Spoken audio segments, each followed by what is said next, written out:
The year is 2450. The Age of Dragons had returned, not of fire and legend, but of steel and terror. They were not born, but built. Engineered nightmares from a forgotten war, now they ruled the skies. Their shadows stretched across the ravaged landscape, a constant reminder of humanity's hubris.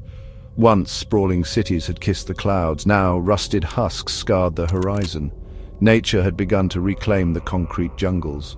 Twisted metal vines snaked through shattered glass canyons. Above it all, the dragons soared. They were not flesh and blood, they were chrome and cable. Their scales, polished steel plates. Their breath, plumes of burning jet fuel. Their eyes, cold, unblinking lenses. They were synthetic apex predators, relics of a bygone era of technological overreach. Fear was the currency of this new age. Fear kept the remnants of humanity huddled in their scattered settlements. Fear fueled the mega-conglomerates that now held the reins of power. And fear, above all else, kept the dragons aloft. Power in the wake of the dragons had shifted. No longer held by nations or armies, it resided in the hands of the mega-conglomerates. These corporate behemoths controlled every aspect of life, from the food people ate to the air they breathed. But their most valuable commodity was memories. The past was a fragmented tapestry, scattered, forgotten, lost in the digital deluge. The mega-conglomerates had capitalized on this. They collected, curated, and traded in memories. They offered solace in nostalgia, escape in forgotten dreams. For a price, one could relive the past, taste the sweetness of a lost love's kiss, feel the warmth of a vanished sun on their skin. But each transaction chipped away at the soul. It fostered a dependence, a craving for a past that was no longer their own. The mega-conglomerates thrived on this dependence. They grew fat on the echoes of a bygone era. Their gleaming towers pierced the smog-choked skies, monuments to humanity's collective amnesia.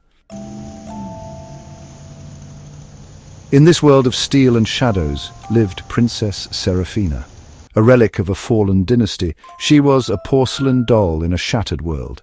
Her existence was one of opulent isolation within the gilded cage of her ancestral palace.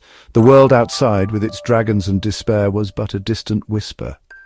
The palace stood on an island of faded grandeur, a testament to a time when kings ruled and queens commanded. Now it was a crumbling monument to a forgotten era. Its once proud banners were tattered, its walls scarred by the passage of time and the occasional stray dragon attack. Seraphina lived in blissful ignorance. Her days were an endless parade of lavish parties and frivolous amusements. The memories she consumed were carefully curated, a never-ending loop of joy and laughter, devoid of the harsh realities that lay beyond the palace walls. She was a porcelain princess in a world of iron and rust. Her innocence, both alluring and tragic, made her a pawn in the games of the powerful. Gideon was a weapon, forged in the fires of necessity. He was a dragon hunter. His name was whispered in hushed tones, both feared and revered. He was a spectre, cloaked in the hides of slain dragons, his face hidden behind a mask of scarred leather. His past was a blank slate, sold to a mega-corporation in his youth. His memories had been wiped clean. He was a blank canvas upon which the corporation had painted a single purpose: to hunt, to kill. He remembered the feel of the wind in his hair as he plunged from dizzying heights, the weight of his harpoon gun, the thrill of the kill. But the man beneath the mask, the one who had loved and lost, dreamed and hoped, was gone. He was left with a void where his past should be, a void he filled with the hunt, with the visceral thrill of facing down creatures of metal and fire. He was a shell of a man, driven by forces he no longer understood.